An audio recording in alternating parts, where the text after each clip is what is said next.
있습니다.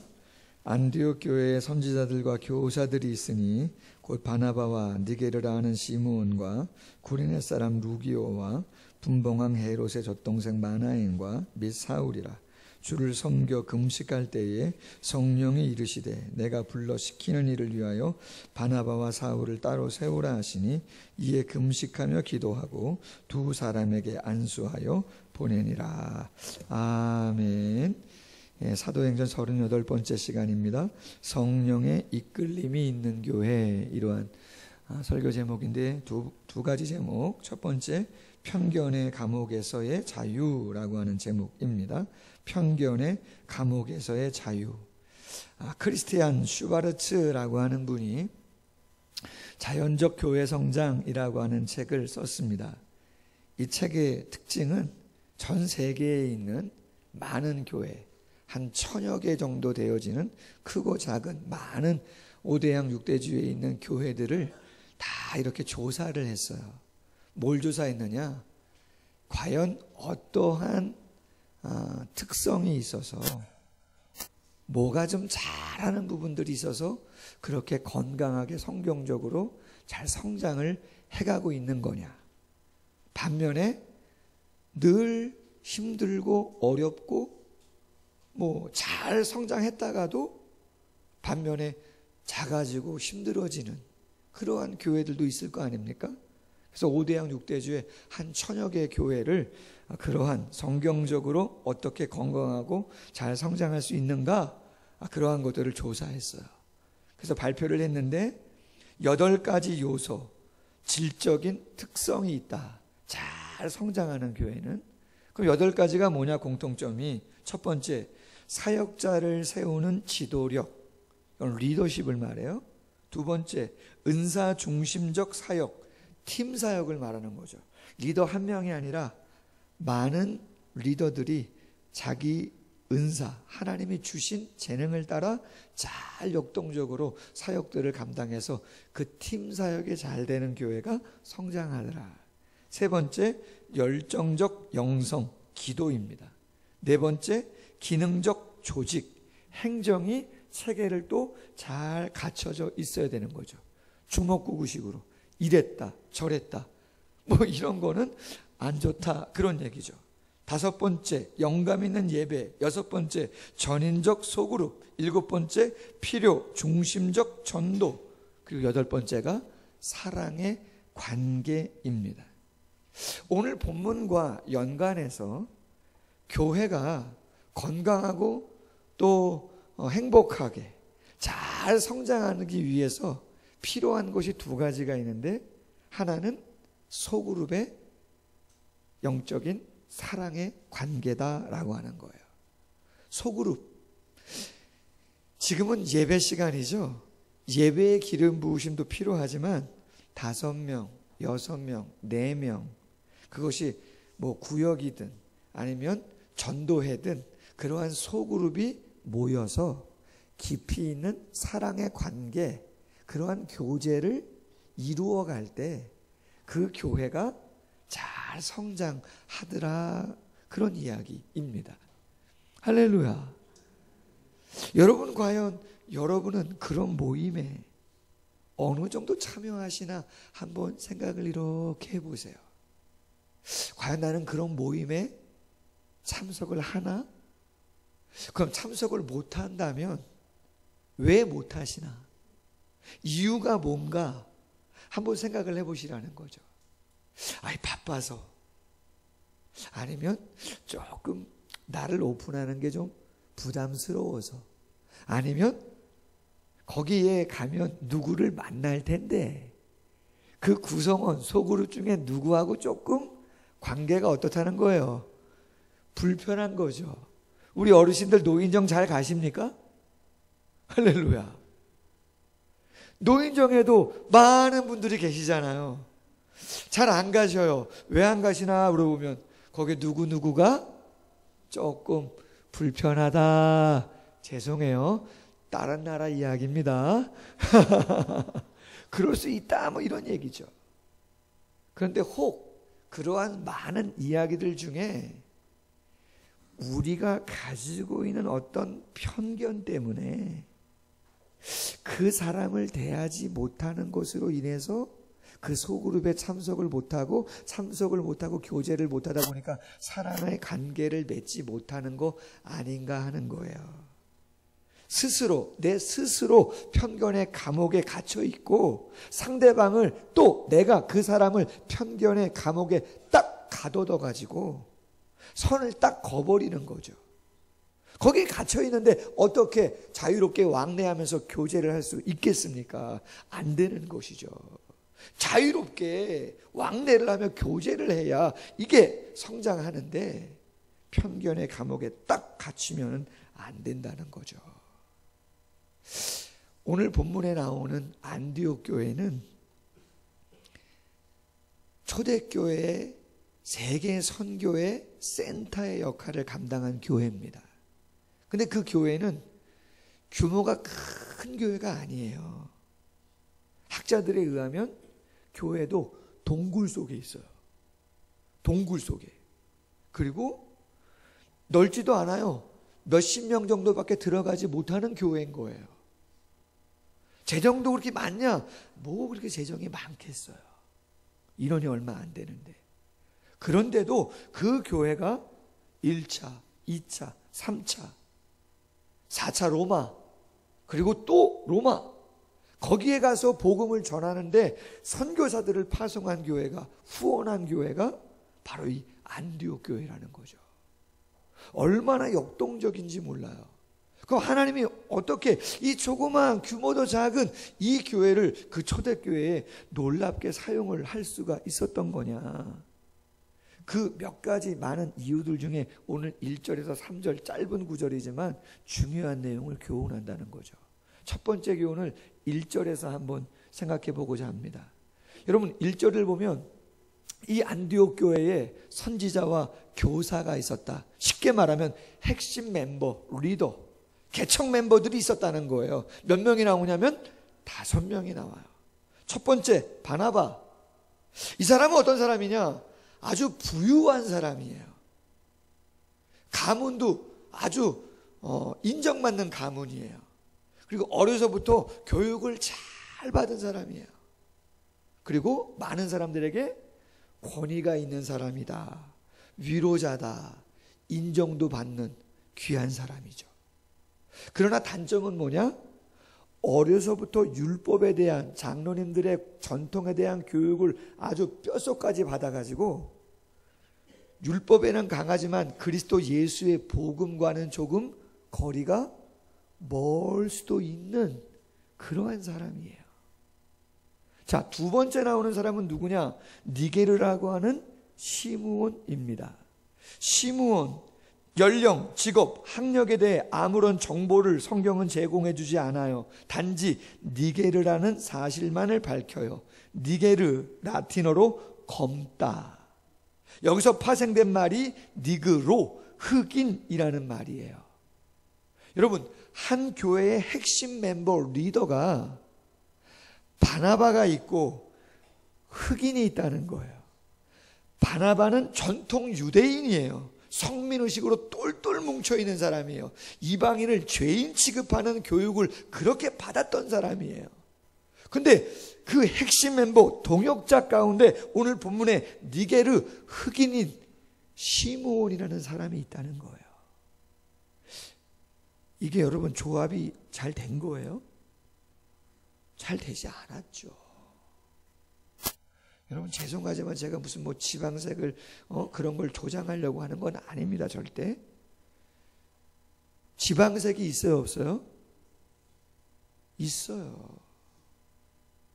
지방색이 있어요.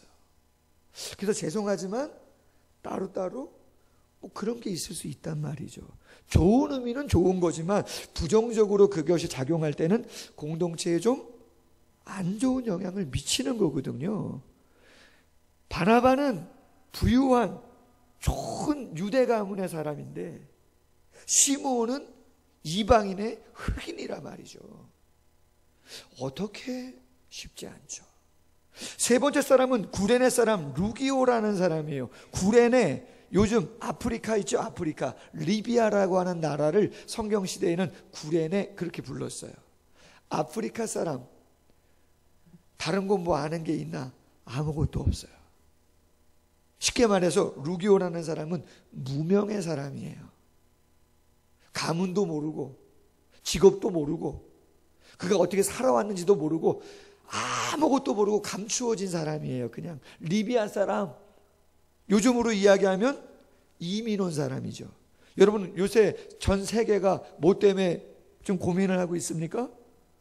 그렇죠. 제주도 이민자 받아야 되냐 말아야 되냐. 아마 여기서도 받는 거 원하시는 분 손 드시고 받지 않는 거 원하시는 분 손 드시라면 아마 갈릴걸요.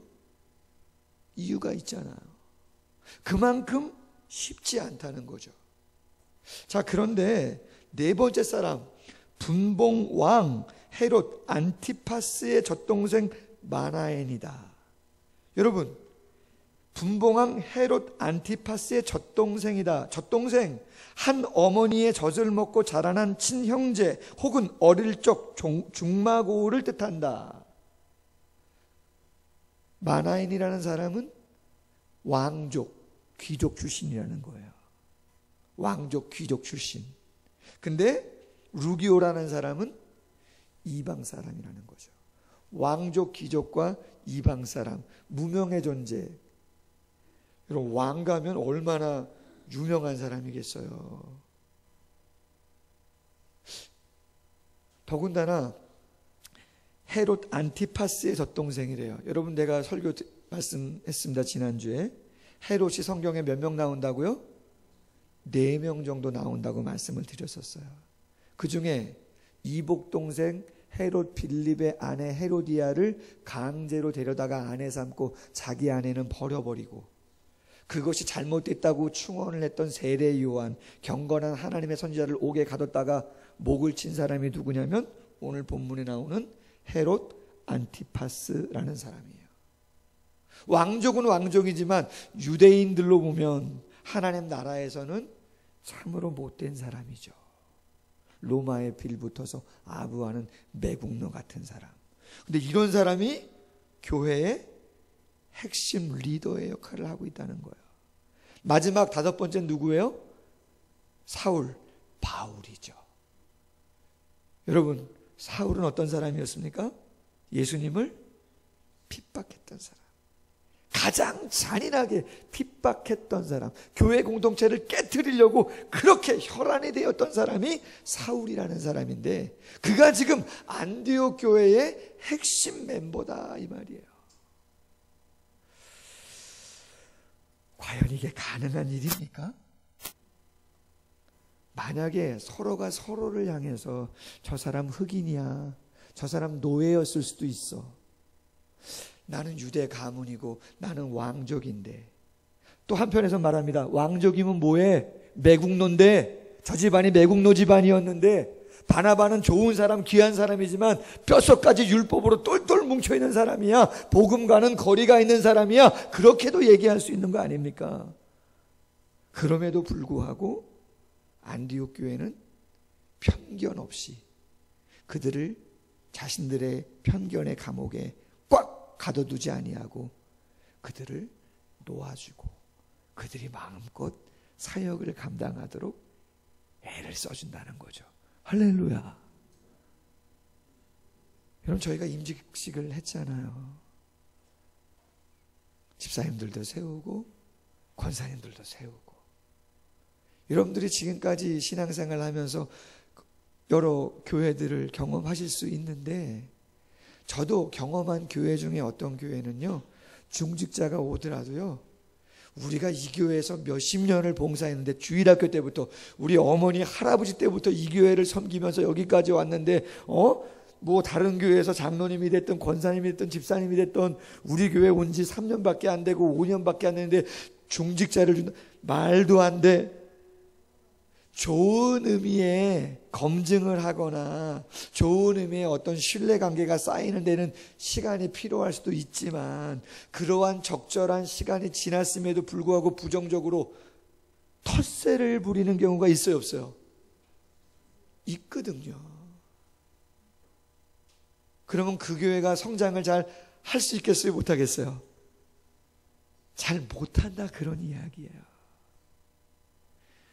여러분, 오늘 말씀 3절을 좀 유심히 보세요.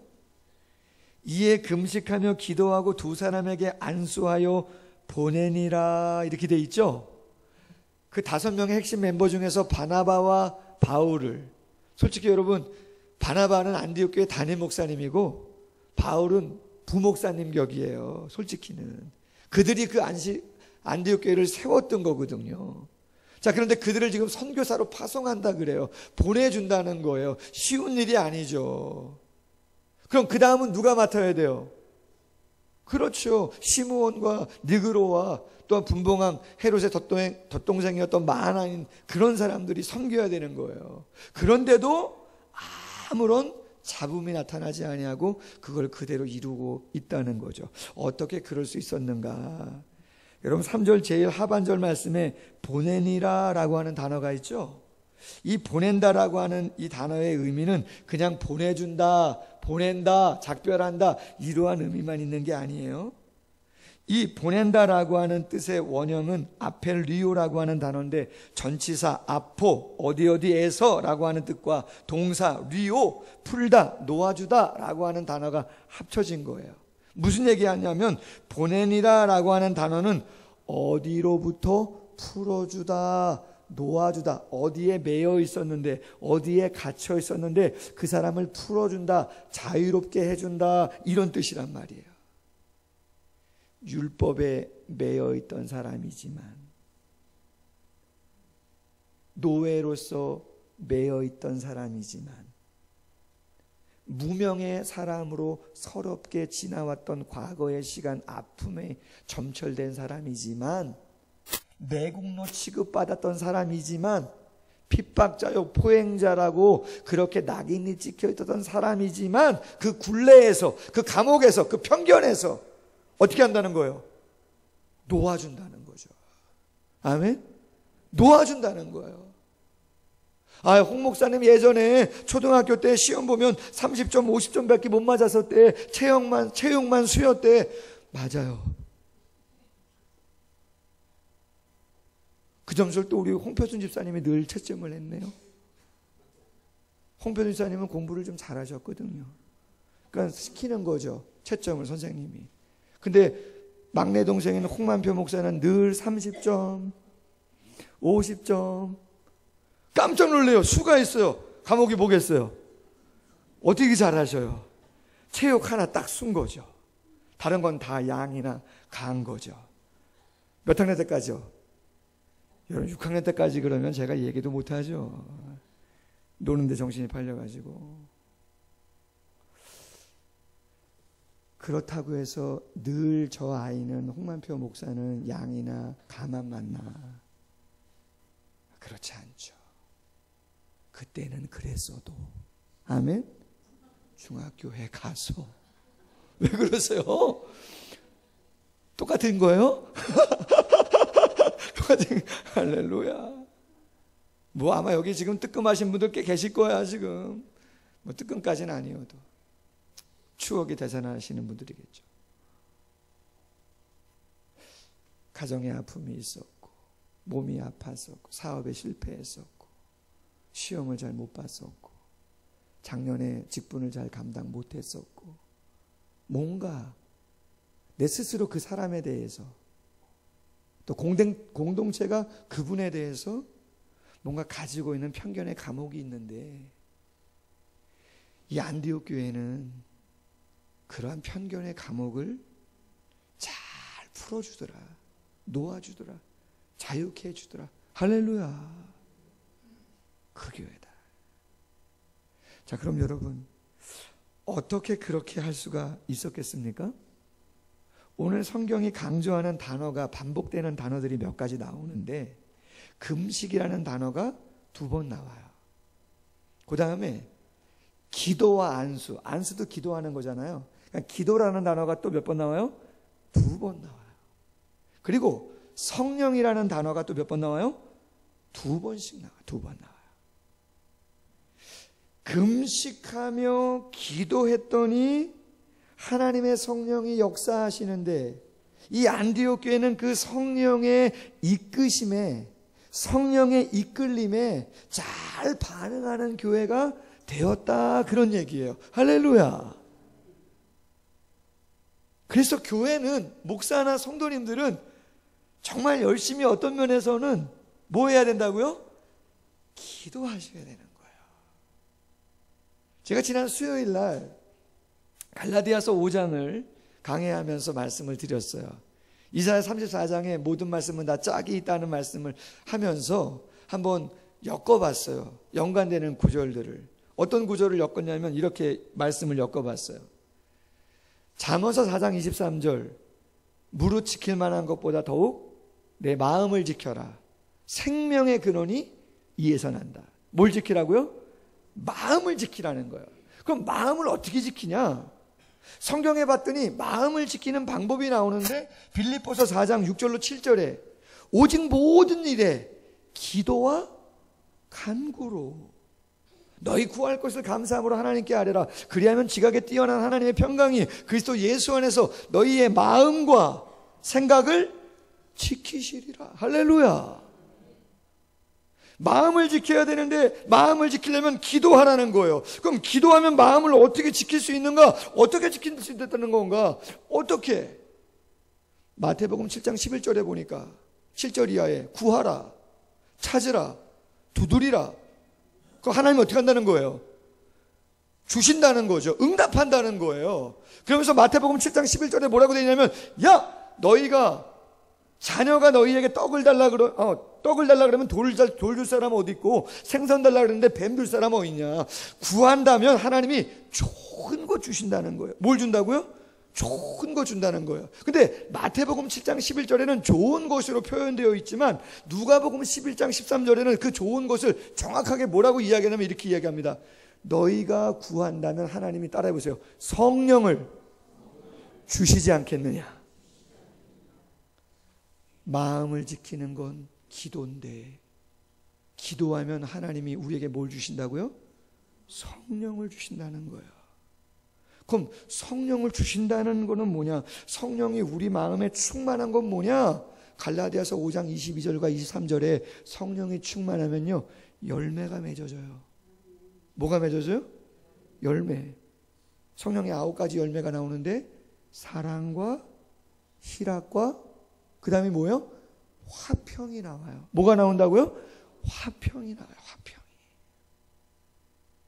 안디옥 교회는 신분의 차이가 너무나 크고 과거에 그 사람의 전력을 인정해 주기가 너무나 쉽지 않아요.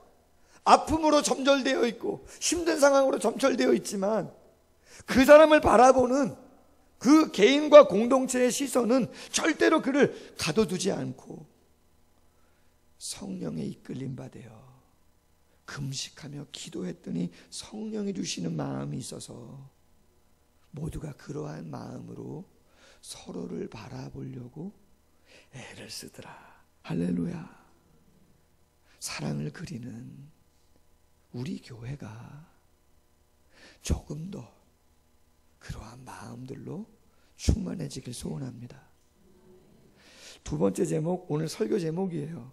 성령의 이끄심이 있는 교회. 자, 목사님 언제나 늘 기도하고 열심히 하자 그러시는데 그것도 맞으니까.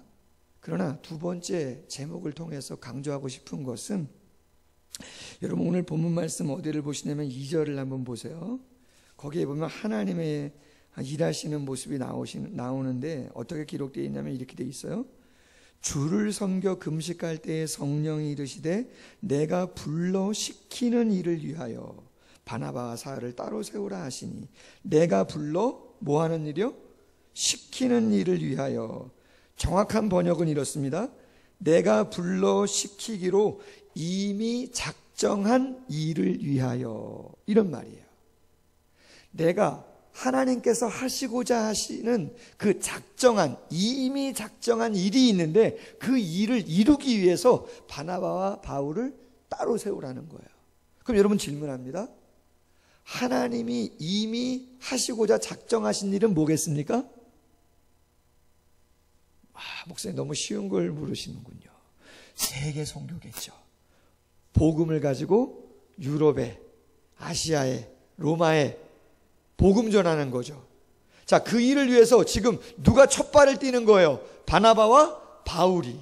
그런데 그 일은 이미 하나님께서 작정하셨다는 거예요. 그럼 두 번째 질문 나갑니다.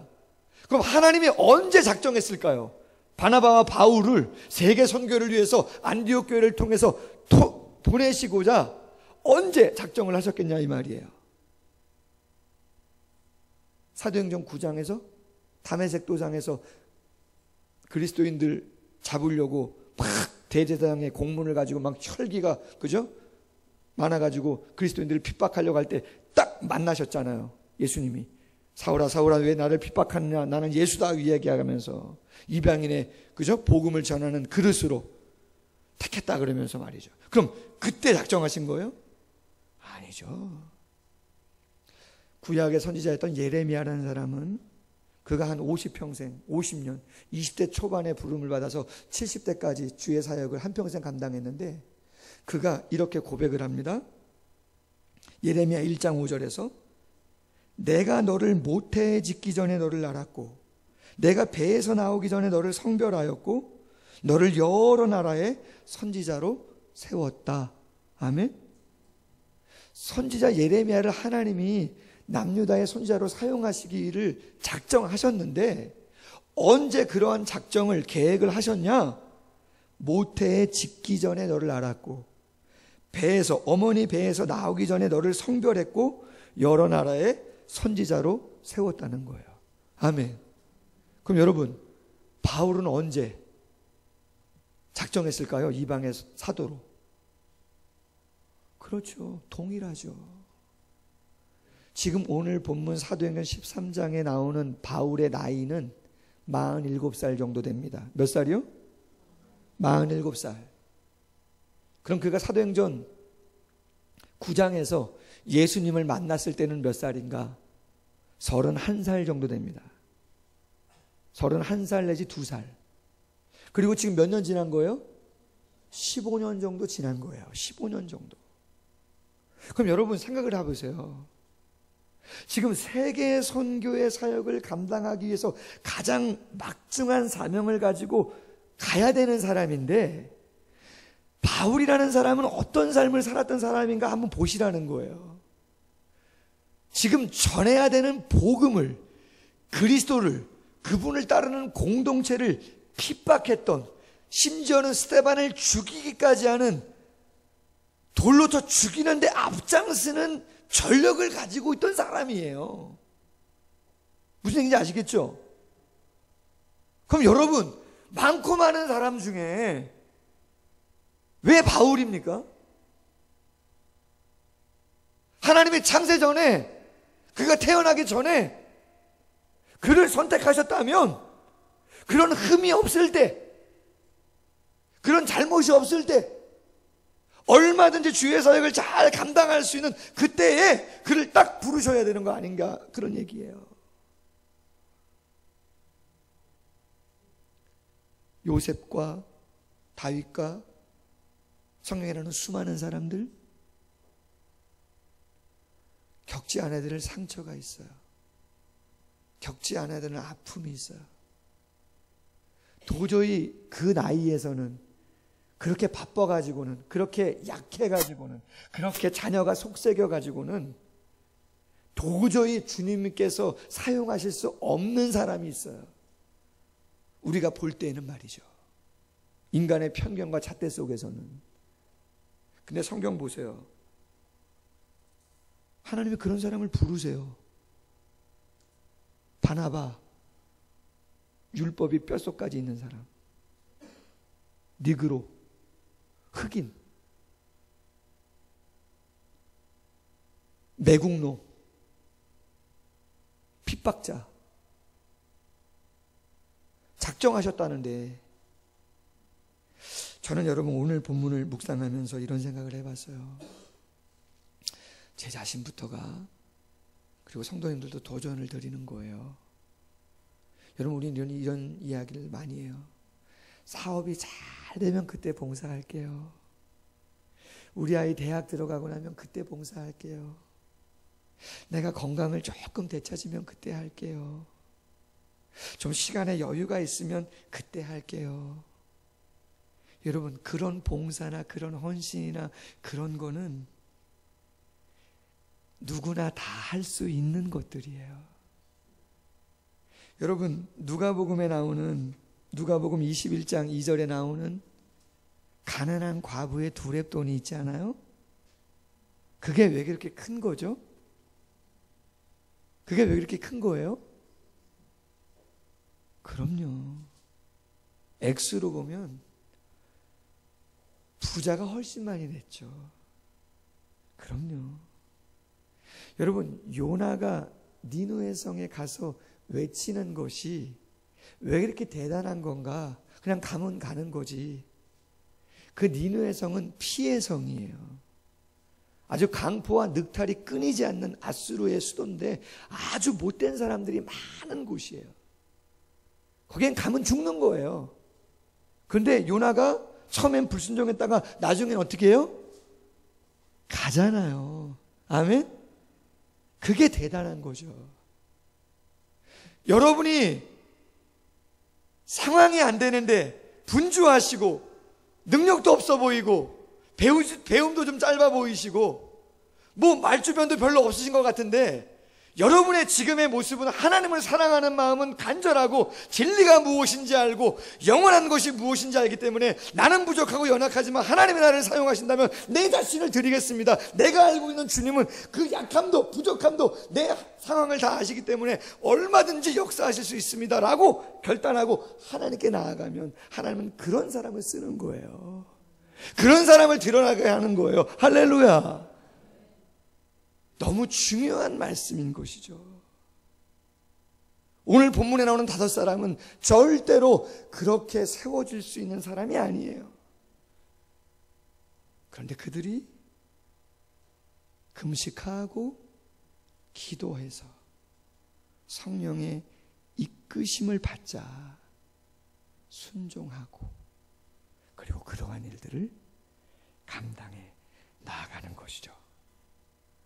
여러분, 바울은 이런 고백을 했습니다. 디모데전서 1장 16절에서 그러나 내가 긍휼을 입은 까닭은 예수 그리스도께서 내게 먼저 1절 오래 참으심을 보이사 후에 주를 믿어 영생 얻는 자들에게 본이 되게 하려 하심이라. 고린도전서 15장 10절 그러나 나의 나된 것은 하나님의 은혜로다. 내게 주신 그의 은혜가 헛되지 아니하며 내가 모든 사도보다 더 많이 수고하였으나 내가 아니요 오직 나와 함께 하신 하나님의 은혜로다. 아멘.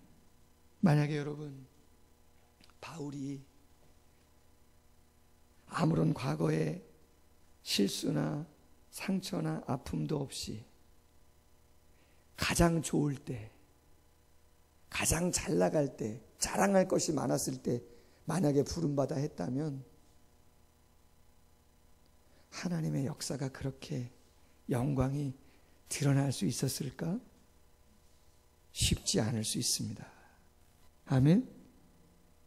여러분 바쁘세요? 여러분 좀 몸이 피곤하세요? 여러분 자녀가 속색이세요? 남편이 예수를 믿지 않으세요? 사업이 좀 힘드세요? 그래서 주의 일을 못하신다고 얘기하세요? 아니에요, 여러분. 그때가 하나님이 가장 온전한 모습으로 여러분을 쓰실 수 있는 시간입니다. 아멘? 하나님의 능력이 가장 강력하게 임할 수 있는 가장 귀한 시간인 것이에요. 그리고 반대로 너무 잘 되고 너무 감사하고 너무 평안하다? 그런데 여러분이 주일을 성수하고 그런데 여러분들이 주일학교 교사를 하고 그럼에도 불구하고 여러분이 주일날 설거지를 도맡아 하고 여러분이 주차를 해요? 여러분이 그렇게 사업이 잘 되고 자녀가 인류대학을 가고 막 권위가 생기고 존경을 하는데 여러분이 그럼에도 불구하고 설거지를 하고 주차를 하시고 연약한 자들을 신방하세요? 그때가 가장 하나님의 영광이 드높여질 수 있는 때인 줄로 믿습니다. 그렇게 할 수 있는 건 금식과 기도와 성령을 통해서 그 성령의 이끄심을 경험하는 성도와 교회가 보여줄 수 있는 모습인 줄로 믿습니다. 우리 모두가 그와 같은 길을 걸어갈 수 있기를 주님의 이름으로 소원합니다.